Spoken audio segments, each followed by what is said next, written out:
माटी के गुण लगाही, अपन कला संस्कृति बगराही।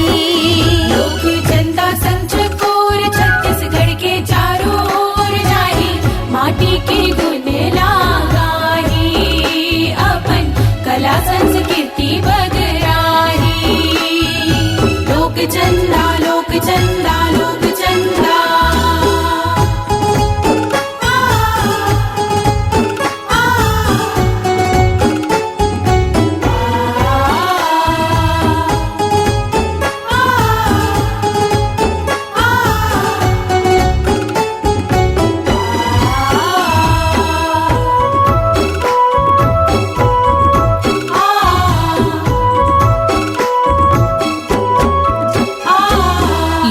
गीत संगीत के संगी रंग झाझर हा मिलही, सुआ पंथी आउ कर मत दरिया के जादू घलो चलही।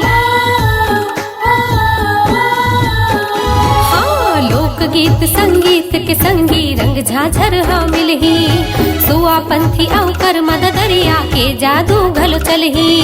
छत्तीसगढ़ महतारी ला सब शीस नवाबो, छत्तीसगढ़िया गाबो हमन छत्तीसगढ़िया गाबो। लोक चंदा संग चकोर छत्तीसगढ़ के चारों ओर जाही, माटी के गुण लगाही, अपन कला संस्कृति बगराही। लोक चंदा संग चकोर छत्तीसगढ़ के चारों ओर जाही, माटी के गुण लगाही, अपन कला संस्कृति बगराही। अपन कला संस्कृति बगराही, अपन कला संस्कृति बगराही।